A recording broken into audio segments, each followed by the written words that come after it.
ဘန်နောက်ဖြစ်နေပြီလားတခါတလေမှာကျမတို့ဟာအာသွင်းဖို့မိနေတဲ့ဖုန်းတစ်လုံးလိုပါပဲတရက်စူးစမ်းရုန်းကန်ရင်းနဲ့ပဲနောက်ဆုံးမှာဗလာဖြစ်သွားတဲ့အထိကိုဆွဲအိမ်နဲ့အကုန်သုံးမိတတ်ကြပါတယ်ဒါကိုတော့ဘန်နောက်ဖြစ်တယ်လို့ခေါ်ပါတယ်ဘန်နောက်ဖြစ်တယ်ဆိုတာကိုကိုသတိထားမိစေဖို့ကို့မှာအဲ့လိုလက္ခဏာလေးတွေရှိနေပြီလားဆိုတာကိုသတိထားပြီးကြည့်ပါအလုံးလုံးဖို့စိတ်ကူးလိုက်တာနဲ့တင်ပင်ပန်းနွမ်းနေပြီလား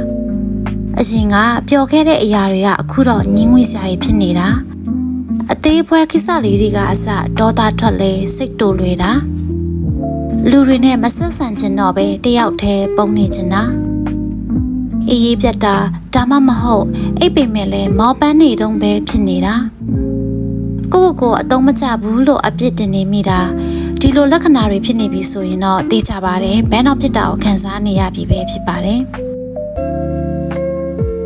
ဒီတော့ဘန်းတော့ဆိုတာဘာကြောင့်ဖြစ်ရတာလဲအဲ့မိခွန်းကတကယ်ကိုအရေးကြီးလာပါတယ်တကယ်ကဘန်းတော့ဆိုတာတရက်2ရက်လောက်အလုပ်များလိုက်လို့ဖြစ်လာတာမျိုးမဟုတ်ပါဘူးအချင်းအကြာကြီးမရက်မနာစူးစမ်းမှဖြစ်မယ်ဆိုတဲ့ PR တွေအောက်မှာအကြိုင်နေခဲ့ရလို့ကိုယ့်ရဲ့စိတ်ခံစားချက်တွေကိုမပြောဘဲနဲ့သိသိထားခဲ့ရလို့ကိုယ့်ရဲ့တန်ဖိုးကိုအလုံးနဲ့ပဲတိုင်းတာနေမိလို့ကိုယ့်အတွက်အချိန်မိတိုင်းဆိုတာလုံးဝမရှိတော့လို့ဖြစ်ရတာပါဒီတော့ဘန်းတော့မဖြစ်အောင်ဘယ်လိုကာကွယ်ရမလဲဆိုလို့ရှိရင်တော့ဘန်းတော့ကနေကာကွယ်ဖို့ဆိုတာပိုစူးစမ်းဖို့မဟုတ်ဘဲနဲ့ပိုပြီးနားလည်ပေးဖို့ပဲဖြစ်ပါတယ် set boundaries ကိုယ့်ရဲ့အကန့်အသတ်ကိုသိပါ no လို့ပြောဖို့လုံးဝမကြောက်ပါနဲ့ give permission နားဖို့လိုပြီးလို့ကိုခွင့်ပြုချက်ပေးလိုက်ပါ and link belug တဲ့ရတန်ဖို့ဟာအလုပ်ပြီးမြောက်မှုပေါ်မှာပဲမမူတည်ပါဘူး connect ယုံကြည်ရသူတူဦးကိုရင်ဖွင့်ပြီးပြောပြလိုက်ပါဘန်းတော့ဖြစ်နေပြီဆိုလို့ရှိရင်ဘာလုပ်မလဲတကယ်လို့ကိုကဘန်းတော့ဖြစ်နေပြီဆိုလို့ရှိရင်ဘန်းတော့ကကိုကြရှုံးသွားစေတာမျိုးမဟုတ်ပါဘူးခဏလောက်ပဲစိတ်အေးလက်အေးနဲ့ဖြည်းဖြည်းချင်းသွားပြီးကိုပြန်ပြီးဂရုစိုက်ပေးဖို့ကိုရဲ့စိတ်ကပေးတဲ့စက္ကန့်တစ်ခုလေးဖြစ်ပါတယ်ဒါကြောင့်ဘန်းတော့ဖြစ်တဲ့အခါမှာအကောင်းဆုံးကုသခြင်းကကိုအချိန်ပေးဖို့ပါပဲ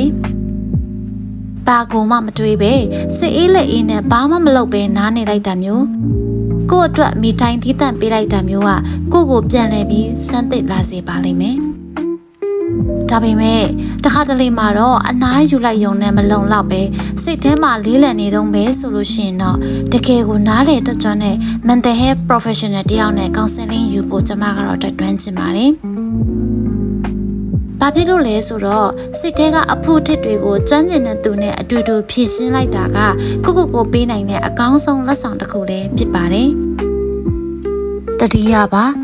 တင်ဟာအမြဲတမ်းအပေးပြိုင်နေစရာမလိုပါဘူး။ရန်နာဖို့အသက်ဝဝရှူဖို့နဲ့ကိုပြန်ချစ်ဖို့ခွင့်ပြုချက်ပေးလိုက်ဖို့ပဲလိုတာပါ။